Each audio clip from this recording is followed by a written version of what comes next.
and Bentelman. Before I get into some gaming, I want to go over some Twitter stuff. Just because I thought the conversation was interesting, and I'm never going to get any of these people to come on to my stream, so it's fun to kind of just go through the replies. It's kind of useless, but maybe I can spur some conversation.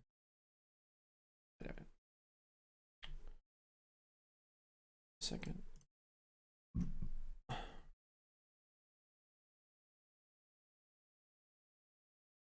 What is testing? Hello?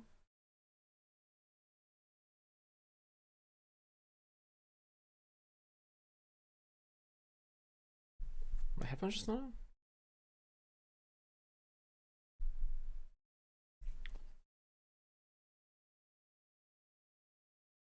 Am I?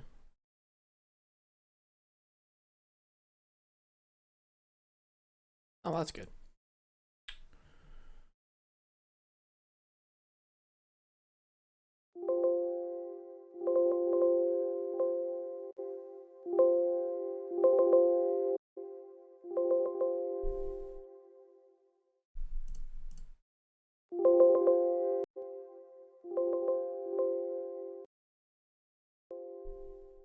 Cringe?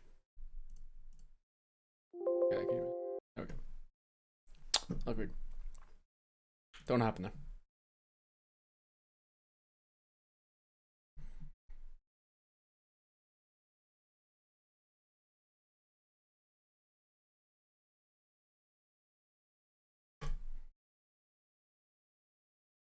Okay. So, big joke. I mean Joel. Makes a tweet. Sorry, I'm also eating at this current moment. Makes a tweet saying the highly intellectual statement, borders are dumb as fuck. Let people vibe wherever they want. And then a quote. You were born here, so IMO, you should probably be forced to spend your life here. A sicko and a freak.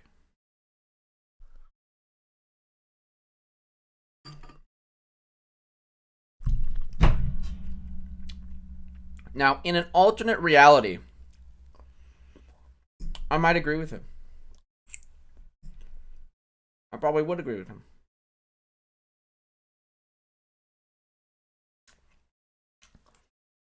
In a reality where people got along with other people, in the same way that I get along with anyone else,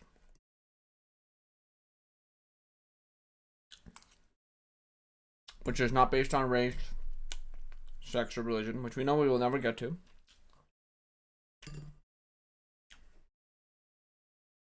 But in this case, we're mostly thinking about race and religion. Or borders. For the most part. So, in a world where the citizens of this planet didn't give a single fuck what you believed in or what you look like, yeah, I would agree that borders are stupid. But we don't live in that world right now. We live in a world where people treat people differently based on their skin color. Now, my assumption is that he will argue, oh, that's only the case because of borders. We have this arbitrary separation of people, and because of that, we are driven to stigmatize them based on that artificial line in the sand.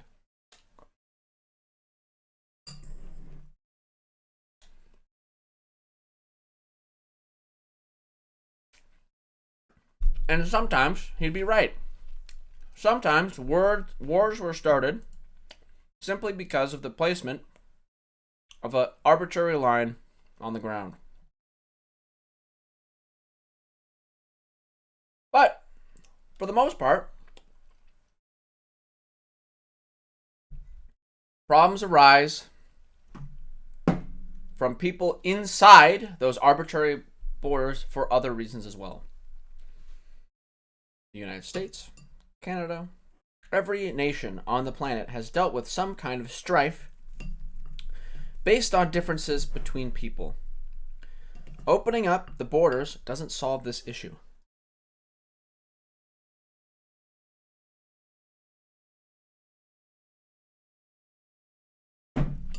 How could it?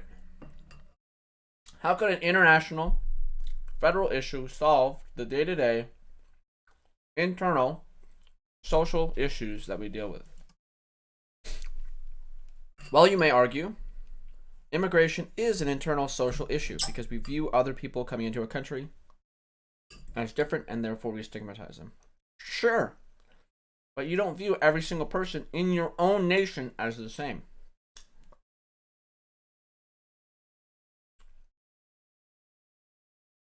There is no fucking way Big Joel views himself and a conservative as the same person. No way. No fucking way. Big Joel. No, I would. Nah, no point. Big Joel, there's no way he looks at a conservative and he looks at himself and goes, yeah, I treat this person no differently than I would treat myself. There's no way he would say that. People within this nation treat others differently for the smallest of differences. It could be that you're from Texas and you're living in New York. It could be that you're from New York living in Texas. It could be that you're from the East Coast or the West Coast. It could be that you're from Canada. And in Canada, it could be that you're from the Maritimes or from Alberta or from Vancouver. All of these people are viewed differently. Fuck, even in my own province. You've got the Scarbs. You've got Brampton. You've got Hamilton. All of these cities view people from other cities as different than them.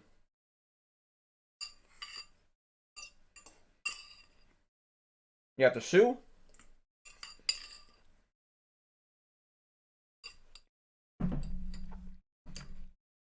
Some people living in a certain city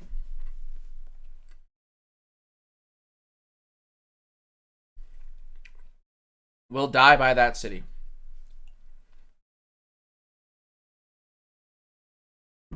So how would opening the borders solve any of those problems? Well, they wouldn't. Let's refocus a little bit on just immigration policy as a whole. There's no point in talking about what would immigration why can't open borders work right now? There's not much. Well, actually, no. We're gonna get into that a little bit.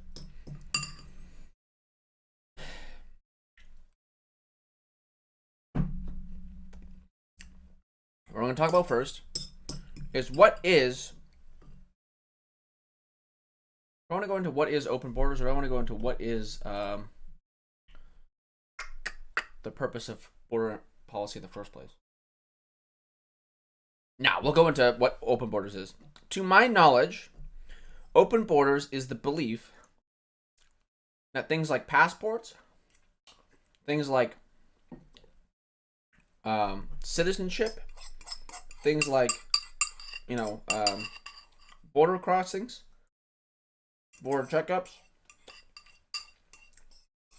anything that's stopping you from moving from one country to another should be abolished. And that people, just as easily as I can get on a plane and fly to Alberta, should be able to get onto a plane and fly to wherever they want, buy a house, settle down, and live there. Just as easily as I can move to Toronto or move to Alberta, every single citizen should be able to do that.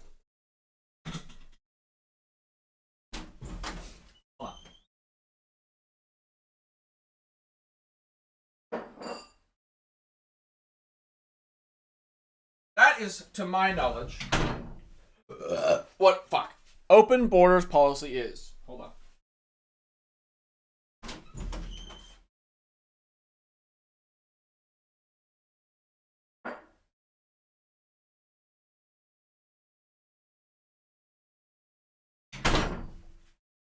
Now, there's a chance that that's not what Big Joel believes. And that's not what some of the people in this Twitter argument believe either. Because I think it would be flabbergasting if they actually believe what they've said. But to my knowledge, that's what open borders means. Open borders doesn't mean, decreasing our current immigration, challenges so that, we can allow the maximum number of people in as possible, but still there are some barriers to entry, like you can't be a criminal. No, none of that. Open borders, to my knowledge, is if you want to go somewhere, you can go somewhere. No other issues, no proof of income, no nothing, no anything, no good stature, nothing like that. No merits. Just you want to go somewhere, go somewhere. All right. Let's now go into why do we have immigration restrictions, immigration policy, whatever you want to call it. The reason, to my knowledge, why we have immigration policy is to allow for a stable amount of people to enter the country of wherever you are residing, to adequately involve themselves, add to the society, to whatever needs are necessary. I'm about to fucking sneeze.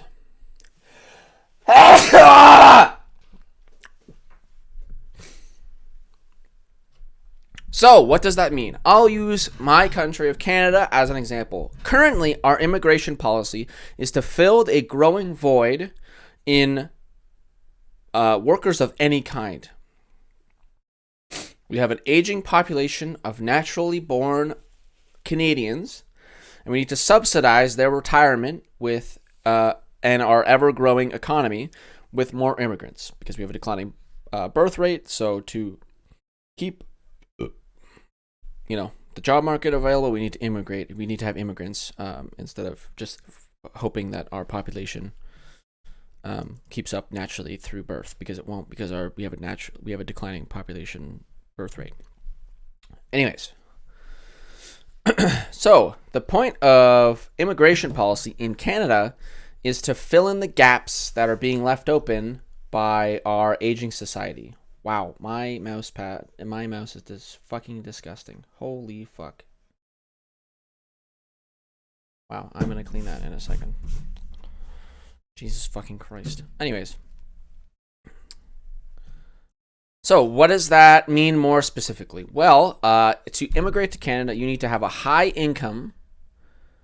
You need to have a already guaranteed job, for the most part, or student visa, or there's a couple of things that you need. You need to have family here, you need to have a job, and or you need to be a student.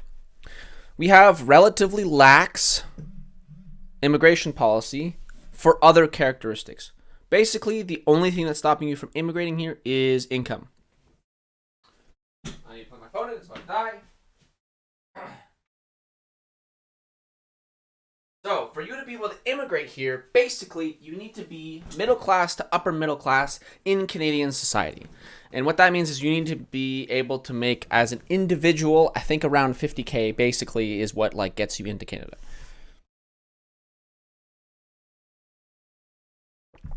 Now, why is that important? Why is it important that you draw the line at and only accept people that are middle-ish class in your society? Why is that an important barrier of entry? Well, you would be having a fucking joke if you thought that every single member of society is as hardworking as any other. There's a reason why every stat that you bring up about immigrants, we'll get into this, there's a reason why every stat that you bring up about immigrants shows that they are hardworking and determined individuals. One of the reasons is because it's really fucking hard to immigrate to anywhere in the fucking planet. It's especially hard for the United States. We can get into some talking points about that because, yeah, sure, I can agree that the United States has a somewhat tougher immigration policy than other places and should probably change. But if you look at the immigration policy, this is just a broad discussion about immigration policy anywhere because Big Joel's tweet was about like just any borders, fuck them. And then there's a reply underneath with, this is the other reply underneath. I forgot to mention the reply underneath that I mostly had contention with is this loser fuck says, there is no argument for immigration restrictions that isn't at its heart about motivated by racism. So, already, from the get-go, for the most part, the only thing stopping you from immigrating to Canada is your income. So is that race-based? No. Not at all. Are some races less likely to be making that amount of money? Potentially. But there is no race-based reason for not allowing anybody. Maybe you could argue that for the United States in the sense that it's more of a national problem, like between nations, and there's like a race associated with that, obviously. So South Americans might have this, like Americans might have this problem with South Americans because of, like, that might be a part of their immigration policy because they don't want to, because if they did, but I think theirs is mostly based off income anyways too, but we'll just strawman this, not strawman this, we'll just steelman this in hopes that it leads somewhere well. And I feel like I'm just going to slowly deconstruct it as I think about it. But there's a chance that maybe somewhere in the United States it's race-based because of, like, certain thing, but it's not because it's mostly income anyways. But I'm trying to think of, like, why, because you don't need to, the only thing I can think of is that they're restricting specifically people from the border for entry, and those restrictions are not directly targeted towards South American asylum seekers and immigrants, but unknowingly target them because they are unlikely to reach the target income that is allowed to enter the United States. That makes sense? Basically, someone might argue that it's racist to not allow South Americans to enter the United States because the restrictions that are placed on the current immigration policy don't directly target race, but disproportionately affect South Americans. Same way that some laws disproportionately affect Black Americans and other people of color. Okay, cool. That could happen. But the argument, what was I on? Fuck my ass. Okay, why do we have immigration policy? In Canada, it's to fill a void. That void, why is it important to fill that void with middle-class people? Anyone who isn't middle class, I think if I'm remembering the stat correctly, anyone below middle class, or I think it's below middle class, or is it just above, or is it just one tick below? It's either middle class or the bottom of the middle class, or like one tier below middle class. Anyone below that, there's like a range in there somewhere, gets pays in less than they receive for the taxes they pay. So they are a net loss to the government if you are below, we'll just call it fucking middle class, just to be simple, okay? If you are below middle class, your net tax payment, I don't want to say your net benefit, your net tax payment to the government is negative. You get more out of the system than you put into the system. So for immigration, we have an opportunity to dictate the income level of who enters our country. So why not take advantage of that? With people who are just naturally born here, you can't dictate how much money they're going to make. You can try your best to. You can give them a fuck ton of education, which is why Canada has some of the best education in the entire fucking globe. You can give them free healthcare. You can give them fucking, we're about to get like dental. Actually, you get dental stuff already for being a kid because most likely you're going to run off your parents' insurance, but that's going to get added. You get free fucking goddamn drugs until you're like 25 through OHIP. You get a fuck ton of shit in Canada to give you the best possible opportunity to make as much money as you can, and still people don't. Why? Because of a bajillion fucking reasons that are too complicated to simply fix overnight, and I don't want to fucking talk about them for the next 700 years. We're just talking about immigration. So with that in mind, you as the government have an opportunity to dictate the average, to dictate the income of who enters your country, and with that, by only allowing people to enter your country, that will be a net gain to your tax income. You eliminate the risk that too many people might enter your country and cost you too much money and bankrupt your nation. Now, but Matt, immigrants are super hardworking and they're never a negative to the society. They're always a net positive. Yeah, they're a net positive because of the current structure of our immigration policy. It's designed so that they're always a net positive every single time. That's why right-wingers are stupid for saying that immigration should be stopped, period. Right?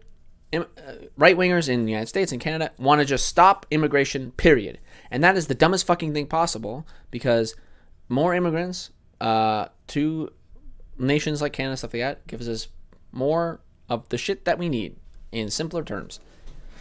I don't want to mix up the two, because Canada and the United States have very different immigration problems.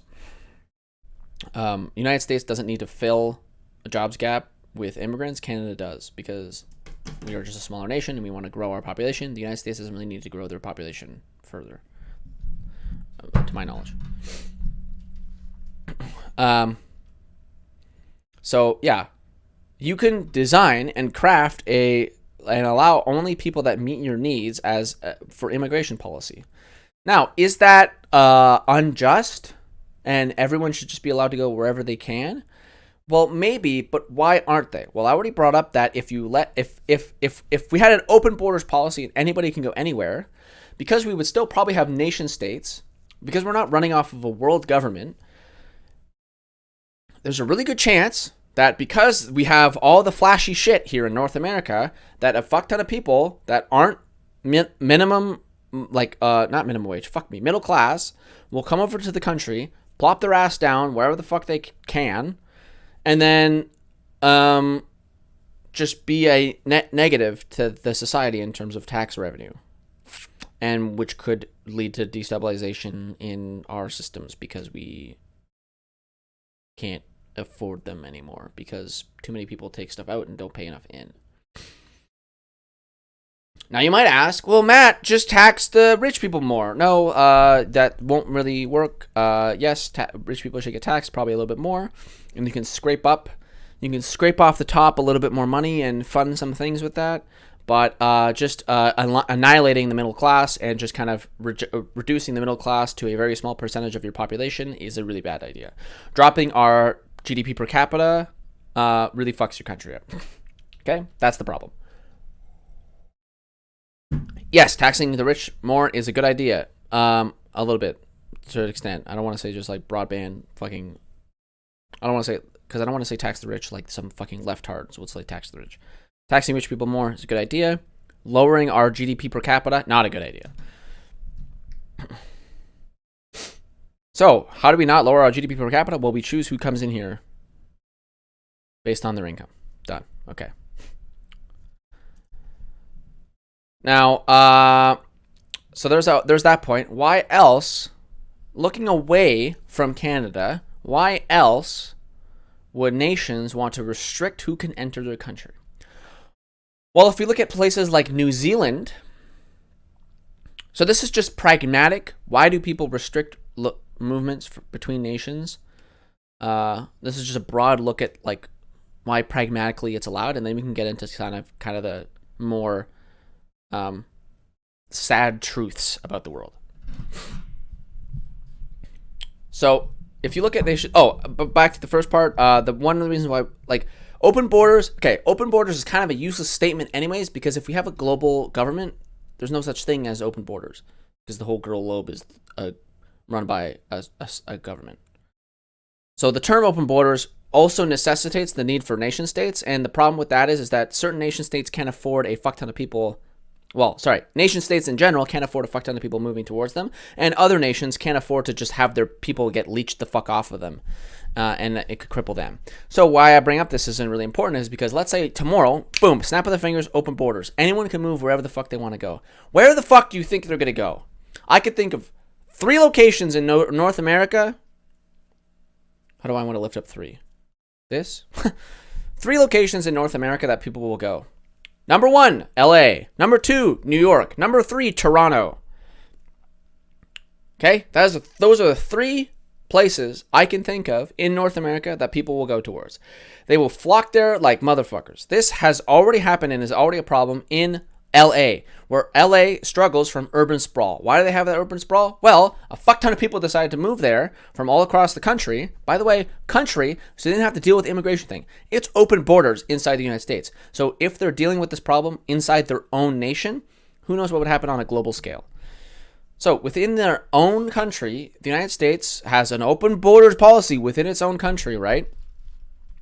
And a bunch of people migrated to LA, or the California coastline, and what that caused is urban sprawl. What is urban sprawl? Well, urban sprawl is the poor design of your city to try to have a bunch of fucking shitty suburbs all over the fucking place. Now, why was that a thing? Well, when everyone was moving to LA, the American dream was super, super popular and still relatively is. So what is the American dream? Well, it's a white picket fence, it's a single home, it's a detached single home for a single family, 5 bedroom, 4 baths, whatever. Okay, that's your typical American dream household. So everyone's like, oh, we're going to LA, we're going to build our American dream household. That's why LA, if you look on fucking Google Maps, is just covered with a bunch of fucking suburbs. And there's a reason why people make this. Aurelia, I don't know the specifics of this, but Aurelia, a city just north of me. Does it show my home location? No. Okay, thank God. Aurelia has this little tiny dot right here has a higher net house cost than Los Angeles County. But why? Well, because Los Angeles County looks like this. This is why. Everywhere you zoom into, there's not a fucking look. Let's see. Okay, so like here's an example. Okay, let's go to New York. If you zoom in anywhere in New York, you will see a skyscraper. Okay. Oh look. Apartment buildings. Okay, or apartment buildings. No, it's, not everything is a fucking skyscraper. Oh look. Oh. These are Brooklyn homes. I'm so sorry. I fucked up. Queens? I don't know. I think I'm just in the suburbs now. Shit. Oh, I missed New York. That's why. Okay, anywhere in New York, you zoom in. Oh, wow. Fuck tons of big ass buildings. Huge, humongous cities. Oh my God. Skyscrapers everywhere. Holy shit, dude. Everything is a skyscraper. Oh my Lanta. Okay, we go over to California. Anywhere in Los Angeles that you zoom into is a goddamn fucking suburb. Oh, suburb. Oh, suburb. Oh, suburb. Oh, suburb. Oh, suburb. Everywhere. Everywhere is a fucking goddamn fucking suburb. Why? Because this is the American dream right here. This is the fucking American dream. Is suburbs everywhere. What does that cause? Well, it causes you to go from... It takes you fucking 1 hour to go from here to here. Because you have to go through a bunch of fucking suburbs. Because all these people, instead of living in like a smaller area here, are living like all the fuck... just fucking everywhere. So... this is the problem. This is a problem with allowing a fuck ton of people to move to one place at a time, is they have to build everything as quickly as possible. And at the time, everyone wanted the American dream household. So a metric fuck ton of people moved here, They just built suburbs on suburbs on suburbs on suburbs on suburbs on suburbs. And everything's a goddamn fucking suburb.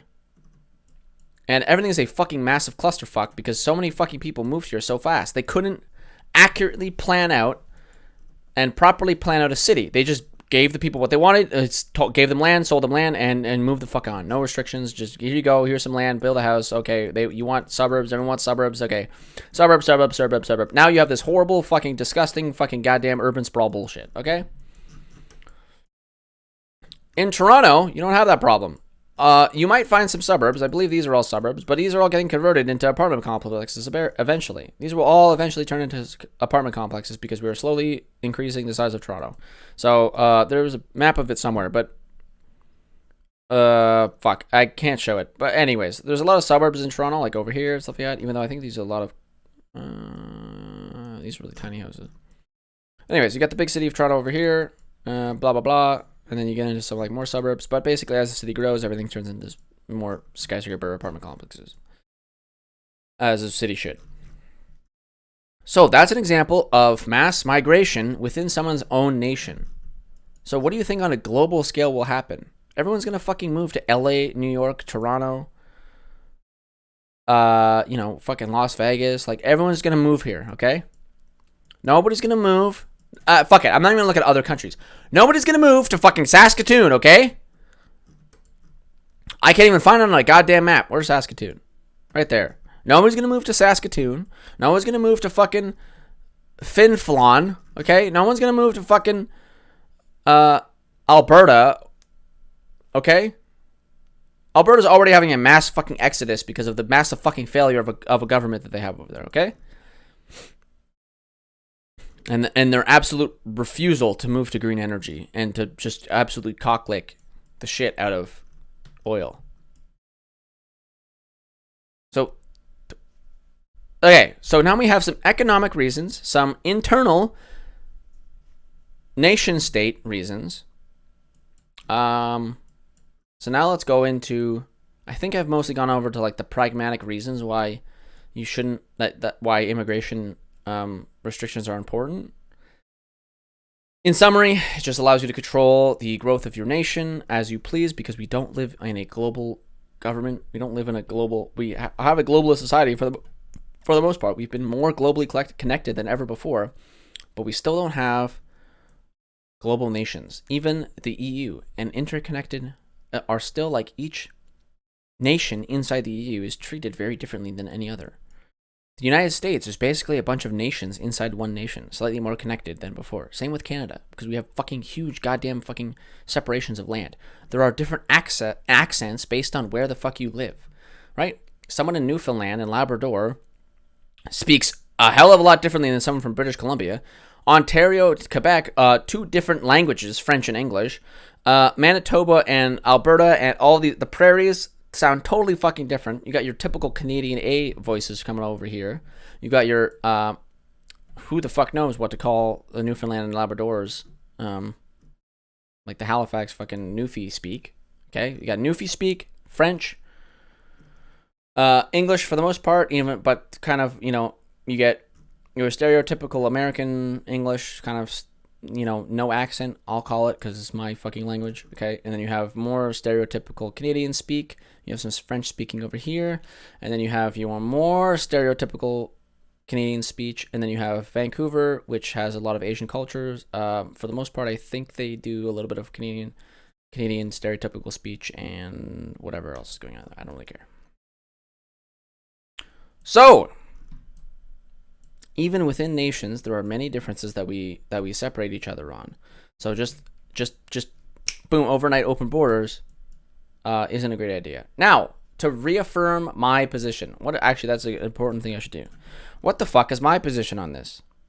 Well, it's not open borders overnight. It's a slow, calculated, meticulous, whatever the fuck stupid word you want to use, movement towards gradually opening the tap and increasing our immigration over time. Because yes, immigrants on the net increase our GDP and are better for our country, and in Canada they fill a gap that we need to fill because of our dying population and declining birth rate. So they need to be integrated, but they need to be integrated slowly. Now, why do we need to integrate them slowly? Why don't people just automatically accept people just moving into their countries? Well, people are still racist, okay? People are still super fucking racist. People don't just accept people moving in to their country for whatever fucking reason. Is it bad? Yeah, sure, that changed. Yeah, it's not going to change overnight. We have to solve the problem of racism before we can do open borders, okay? So, negging on borders like a child is, like, saying, oh, borders is dumb without, like, you know, having any plan for how to fucking solve racism is the typical lefty, like, machine. Anyways, I want to get into some of these replies because a lot of what I'm saying, I'm realizing that's, like, mapping onto one-to-one what people are saying, and I don't want to, like, spoil, or I don't want to talk about shit and then have to rehash it. So I think I've laid out my position for the most part. Okay, you know, the pragmatic reasons why we can't do this stuff, and then my position on it is, like, slowly open the tap as, you know, control as we can be. I won't go into specifics because I don't know the specifics of immigration, economics, you know, social strife that goes along with it. I can only really look in retrospective. So, the replies. What do we have for replies?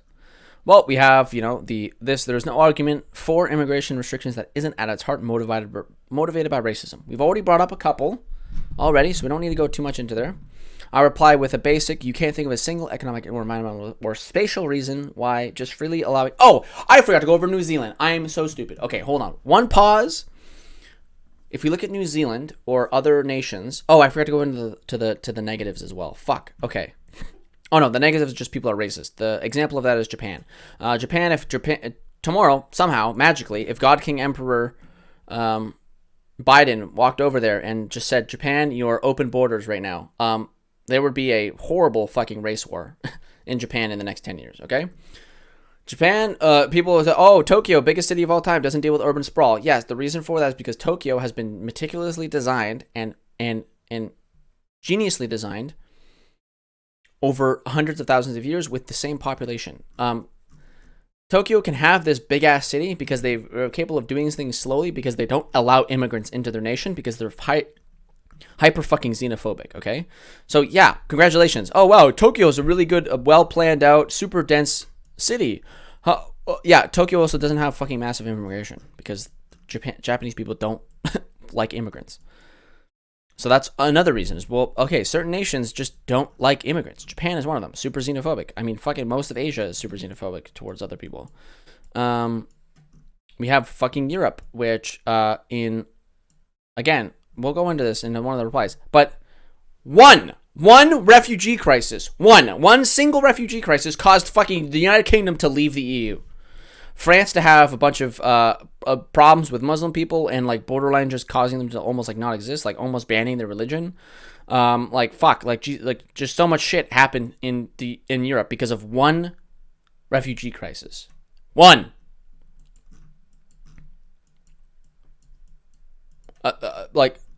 Imagine just having any of these nations just open up their border. Like, what do you think will happen to anyone in this zone right here if open borders happen tomorrow? Do you think they're just not going to leave?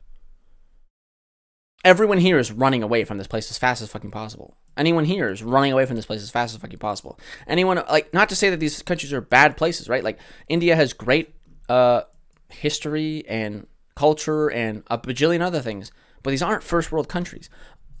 I don't blame anyone for moving to a first world country if open borders happen tomorrow. Why wouldn't you? Why do you think there's a quote unquote border crisis between the United States and Mexico? Because all these people don't want to fucking live here. They want to have a better life in the United States. Would allowing them to just freely enter give them that better life? No. Sadly. We have to slowly allow them in. Now, again, the United States can easily open up a little bit more. They can easily be a little bit better with how they're fucking doing shit. 100%. I agree. 1 bajillion percent. That doesn't mean open borders. So anyways, okay, we'll get into this. Not a single, blah, blah, blah, whatever the fuck. Actually, I want to... Yes. By the way, anyone looking at...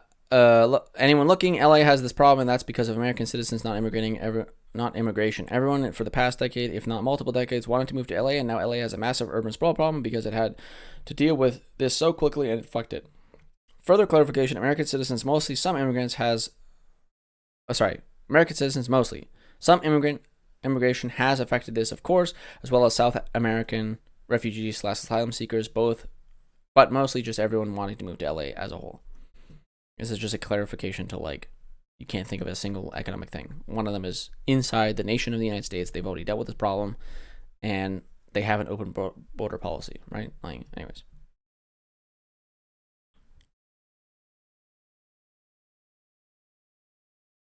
Okay, I don't actually care about this guy's replies. I care about my replies.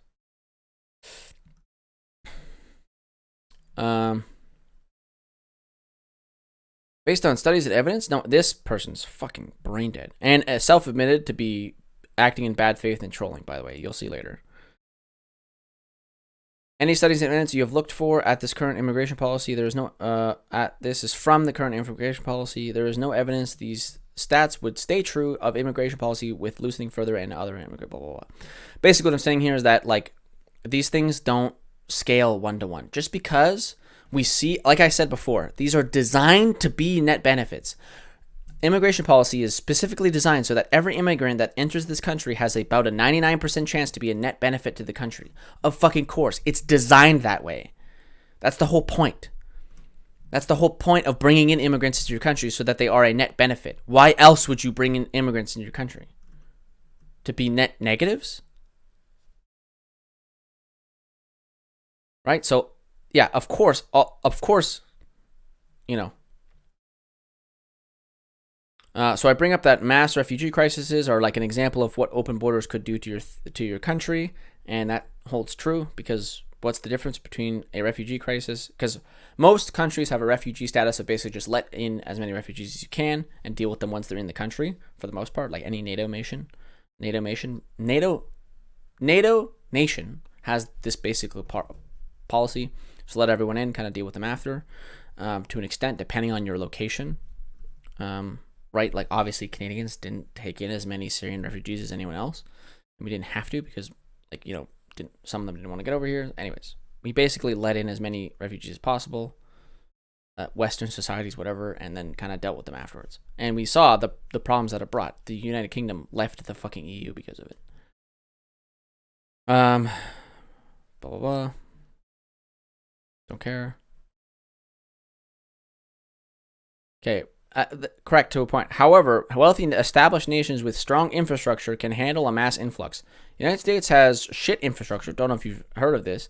Can handle a mass influx. We know that they can't because of social issues, and then we'll kind of get into that a little bit more as we go into the stuff. That there's a big theme with this person. This person. Oh, they're about okay. This dude. The theme with this dude is GDP go burr. Benefits of the country, even en masse. There's many added complications, of course. The other issue is defining refugee versus immigrant. I don't really give a shit.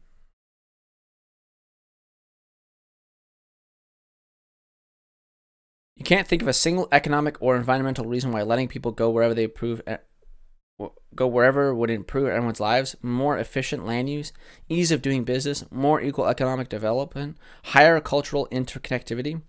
And the easy response is, do you really think that we're in our own nations, are we really using the land effectively? Are you fucking brain dead? No. We use it like fucking Neanderthals right now, okay? We're just a bunch of fucking loser fucks just punching around, like doing whatever. Like, we don't use, for the most part, Western nations don't use the land effectively. Or efficiently really is the better answer. We use it really effectively. GDP go burr for sure, but we don't use it like efficiently, as pollution, you know. But yeah, the using land, like environment, more efficient land use. Like, are you on drugs? Like, where do you think everyone's going to go? Do you think they're going to, like, evenly spread out across the entire United States? No. Do you think they're going to evenly spread out through all of Canada? No. No one wants to live in fucking northern Alberta. The only reason anyone moved to Edmonton, the only reason why Edmonton exists as a fucking city is because of oil. Because there's fucking oil over there. So people were given jobs. Like, okay. What are my other replies?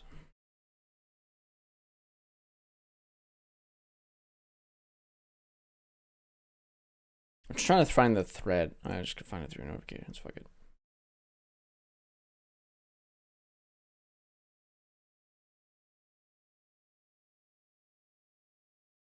Oh, this guy brings up that New Zealand won't be running out of space anytime soon.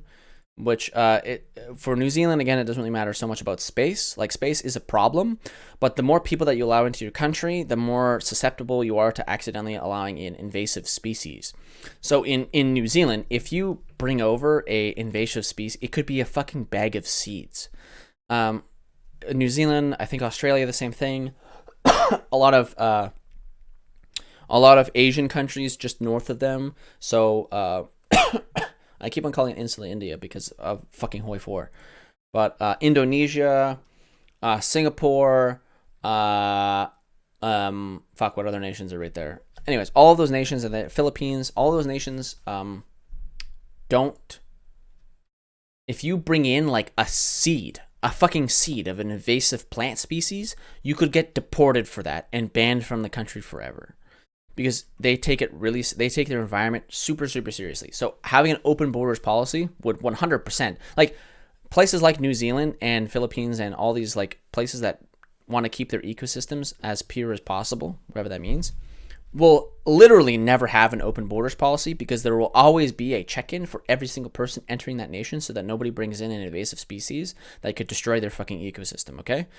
The Australia is still currently dealing with this with fucking cats, okay? They have cat fucking gangs that kill stray cats because cats are a super invasive species in Australia.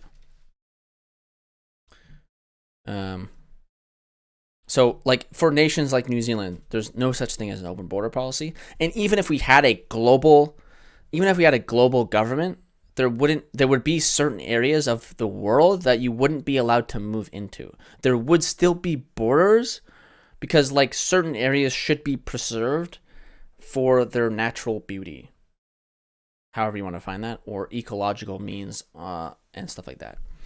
Like, that's just obvious. There will always be something like a border where people are restricted in going places. So I don't really think anyone's arguing against that. I'm going to take the high road here and assume that nobody's arguing that we should just allow, because these are all like leftist dipshits, right? So they hopefully, right, they care about the environment somewhere. I don't know if this other one dipshit that literally just thinks GDP go burr. I think he blocked me. Oh no, there he is. This person who just thinks GDP go burr. I don't think this person. This person would hopefully care about the environment. But yeah, like places like New Zealand and all those other countries will probably always have some form of restriction and border on them so that invasive species don't come over and fuck their shit up.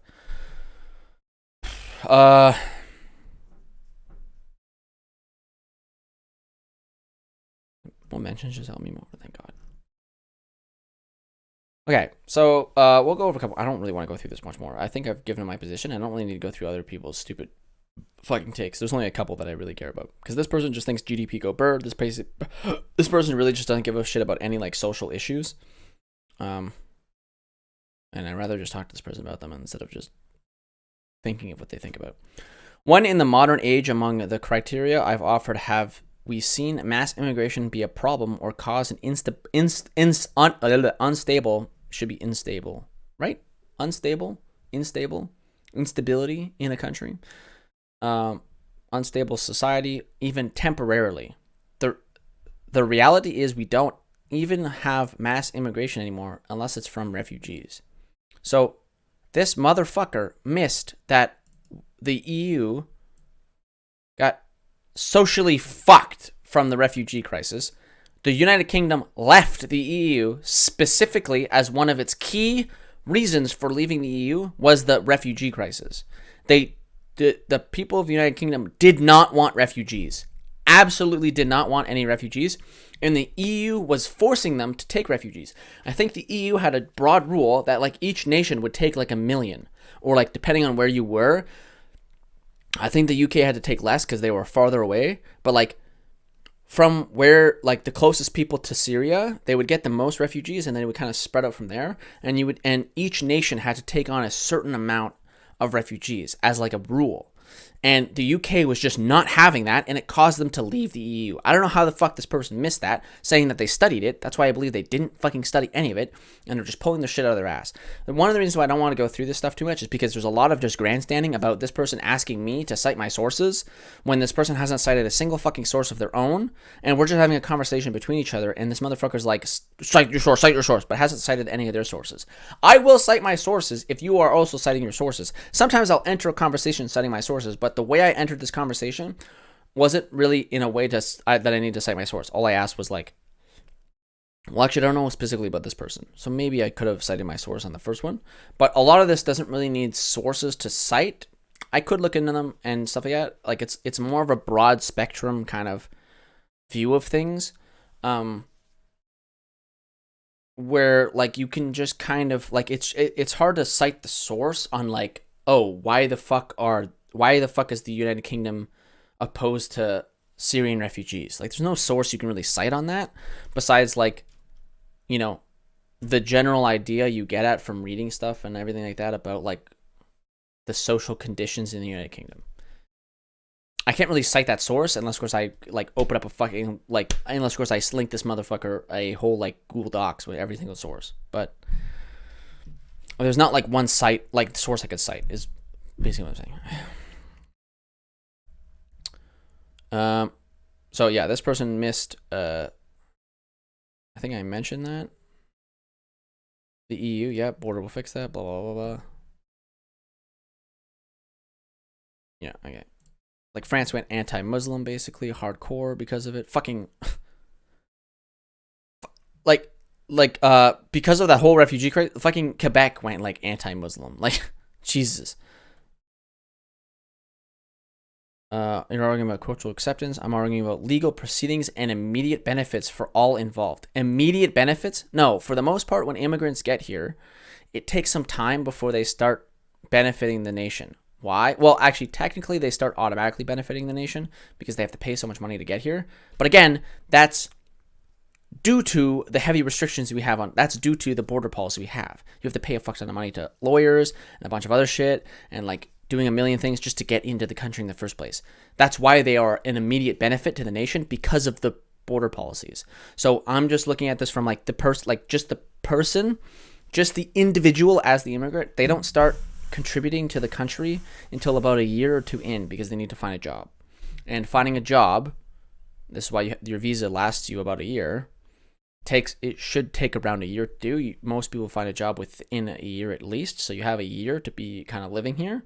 And now you have to live on your own resources, which also costs you money, of course. And that's why you're an even more of a benefit to the nation, because you have to live off your resources in the nation for a year at minimum, or at most. But yeah, that's why they're like, the reason why they are an immediate benefit to the nation is because of the policy. Because it's so hard to immigrate here, they have to spend a lot of money just to immigrate. They have to spend a lot of money into Canada to get into Canada. So it's really stupid to bring that up. But as an individual, for the most part, immigrants usually end up actually benefiting as individuals, benefiting to the economy a year into their immigration. So yeah, it takes time. and then some cultural stuff which you can get into, but like, again, one refugee crisis caused the United Kingdom to leave the EU and fucking France to become like super anti-Muslim.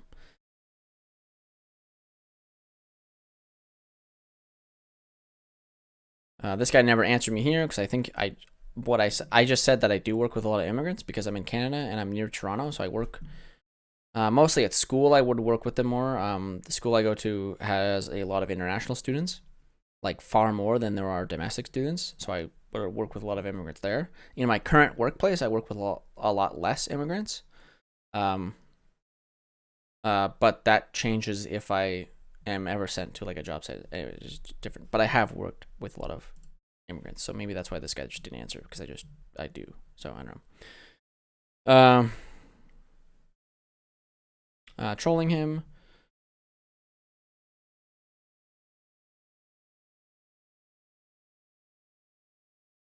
Okay, so this is his semi good faith response. We're looking at this backwards, but I don't care. No, I'm not looking at this backwards. I'm lying.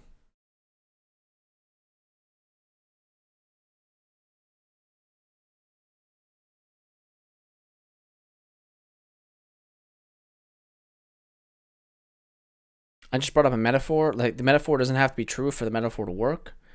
Yeah, frogs do jump out when the water gets to a certain temperature. I don't care. Okay. This guy wanted to say that, like, things happen, like, big changes happen quickly, and then brings up an example of over 30 years we've accepted LGBTQ people, and we haven't even done that yet. Not even 30 years ago, you wouldn't have found a majority of Americans who support LGBT. You don't even find a majority of Americans that support LGBTQ today. Like, what are you fucking talking about? I would be surprised if a majority of Americans supported every single letter here, okay? Right? Like lesbian, gay, bi, probably. Trans and queer? No, no way does a majority of people accept trans and queer, okay? Jesus fucking Christ. That change, and like 30 years, that change has occurred rapidly. 30 years, rapidly. 30 years, rapidly. 30 years, rapidly. No, it didn't happen rapidly. It happened over 30 years. That's a long fucking time. So basically, this is fucking stupid because, yeah, I just linked my Twitch because this person is clearly acting in bad faith. I think they admit to that they're acting in bad faith here. He brings up something about, like, Jews weren't white until Hitler killed 6 million people. Like, no.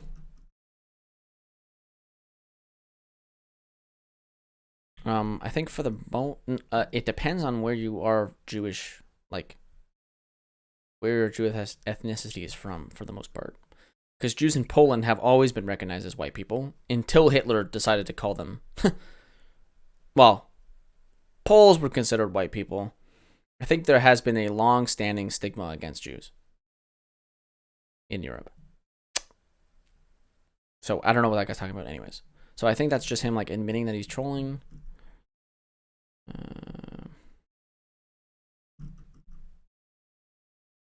Okay, I lost it.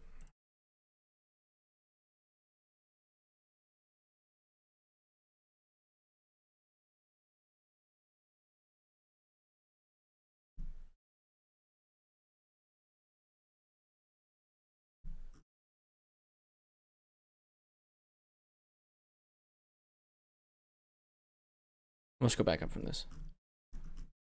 Okay. Okay, and your metaphor doesn't work. Okay, so this is like the good faith. So this is this guy's apparent good faith response. So this is like all we really need to look at. 30 years, like 30 years isn't a long time. I don't know if he replied to that. And there are countless examples like this where this happens. Years and years of fighting for something, and then something happens and it all changes. So yes, there are always years of groundwork ahead of major change, but the change almost always comes quickly. So in other words, things take a long time to change. Sure, like the final movement might happen quickly, but A, you might be looking at hindsight, and B, that's also mostly not true. Like, I don't care. There's so many examples that it just makes them totally wrong. And so, like, here's one, just so that, why did you bring up any, Matt? A Canadian example would be, okay, I don't like bringing up Canada because Canada is like the perfect example of why things just work better when they take longer. Because everything Canada did took longer to do. And it turned out great because of it, right? Like, we have, we're hopefully going to get not universal dental care, like a basic level of dental care and eye care because of the Trudeau NDP partnership deal that won't cause a snap election within the next 5 years, blah, blah, blah, blah, but that'll still take 5 years to implement, probably. So, like, that takes a lot of time to get that. Our healthcare system as a whole took a long time to implement. Our fucking Charter of Rights and Freedoms was only finally ratified and, like, confirmed. Like, so our whole Constitution was only made in the 80s. Like, and what was, like, made in, like, 100 years ago, but, like, finally was ratified and, like, in other words, like, approved in the 80s. Like, everything in Canada just took so long and, like, worked because it took so long. Yes, in the United States, you have some things that happened really, really quickly. Okay, the Civil Rights Act was, like, fought for and done within 5 years in the 60s. women's right to vote, I would argue, took a long time because I think there were multiple stages of it happening, and then eventually it kind of has a tipping point. But again, I think what's happening is that this person is viewing the tipping point as like the whole movement, when the whole movement was going on for a long time. And that tipping point, yeah, might have been loud and thing like loud and whatever, and like the thing that everyone remembers. But there was a lot of groundwork ahead of that. Like he said, like this person self-admitted, that groundwork, like is still important. The tipping point thing doesn't happen without the groundwork. So all of this stuff again takes time. My own family wasn't white and wasn't even allowed to put white on census until Hitler decided to kill 6 million of us. Then overnight, my grandfather was white. Even this state, like, I don't want to get into this, but I don't know if, like, Hitler was in power for 10 years or 9 years. Killed himself in, like, what, 44 or 45? I think he came into power in 36? When did Hitler come to power? 1933. So Hitler was in power till 1945. Hitler was in power for more than 12 years. And before that, before Hitler came into power in 1933, there was still a fuck ton of Nazification of Germany. So the transition for your grandfather being considered white because the Jews were exterminated in Germany isn't even true, because it took like 20 years for that to happen. From the start of when Hitler and the Nazis started taking over the country and gaining popularity, to when Hitler got in power, to when Hitler started exterminating Jews, was like 10 years. And then even when he started exterminating, that's another 10 years. Like, all of it's bad, but none of it's short. None of it was like at the snap of a fingers, like overnight, they became, like, his grandfather became white. No, all this, everything this guy's mentioning takes time. Someone's screaming outside. Here's my non-troll point. This is who we are as a species. As a rule, when we actually come into contact with people different from us, the average person is going to try and find a way to work with them. This is like biologically not true and historically not true. I don't know if you're aware of like what happened between the natives and the North American, like not the North Americans, the North American natives and the English. But that almost immediately turned into bloodshed. Well, in the grand scheme of things, I don't want to say that because technically that's not true, right? At first, there's trade and stuff like that, and we were kind of seeing where things go, but then eventually it turned into, well, we just want to conquer you, so we're going to do so. The innate nature of humans evolutionarily is to distrust whatever's in front of them that looks different from them, because if we didn't, we died. That's like a biological fact, that anything that didn't look like us, we feared to an extent. And only interacted with them as long as it benefited us. So, in the same way that any other species would. So a seagull is afraid of you until you give it a fry. Once you start giving it fries, it'll trust you, it'll walk up to you, and you can feed it, and it'll, like, be close to you, and it might, like, work with you. And I don't know if seagulls can trade, but sometimes animals will trade. Like, I think monkeys are like known to trade and stuff like that between like other monkey tribes, whatever. But we're never fully trusting until, like, societal like norms break down or whatever. Like, you have a slow introduction to other people. Like, that's how we evolved. No, we evolved to distrust anything that looks different than us. That's how we evolved, because trusting things that don't look like us got us killed. That's what happened evolutionarily. We distrusted things that looked different than us. I don't want to reward bad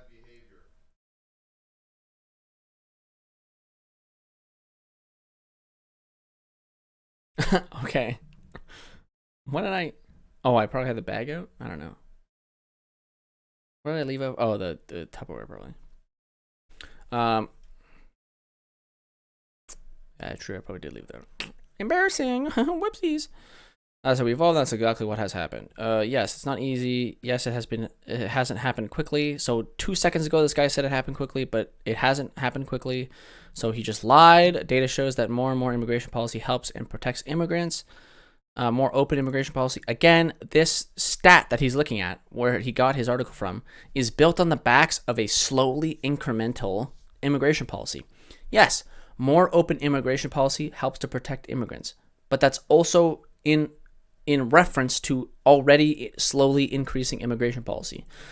What the study that this person is looking at shows is that as you increase immigration policy, immigrants become more comfortable.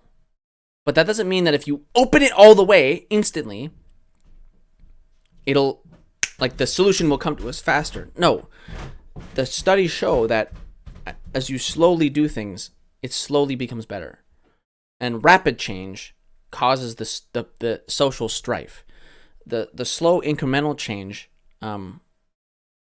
aids with helping protect immigrants because they're slowly introduced to a society and are less stigmatized for that reason. Anyways, local communities typically accept the immigrants in their area and so on. This is true in small instances because I can think of a great example of this not being true. I can ask a lot of people in a certain work environment how they feel about Brampton, and a lot of them will say that Brampton has become ruined. Why? Look at who quote unquote lives there now, and they'll tell, like, that's all you need to know, right? We all know what they're insinuating there. Anyways, I just replied, you're arguing it's a ghost because this is like verbatim my point that things should happen slowly. You're arguing about cultural acceptance. I'm arguing about legal proceedings and immediate benefits for all. Like, there's no immediate benefits. Modern age among criteria I've offered. You've seen a mass immigration country, like, and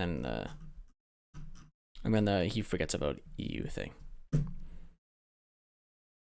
So I just said 30 years is rapid. Yeah. Anyways, that's basically the gist of that.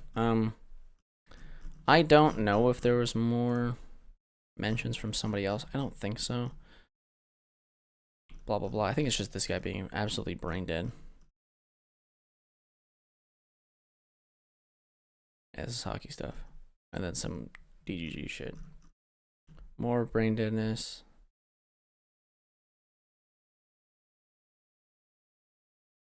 But yeah, if you go through the rest of his replies, basically this guy just likes GDP go burr.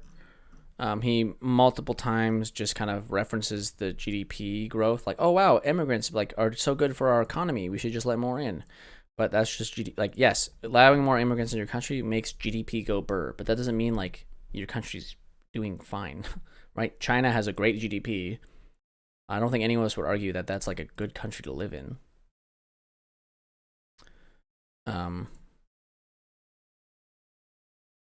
So yeah. That's that. So, thanks for tuning in. And, yeah, fuck you. I don't know if this is going to YouTube. I don't know.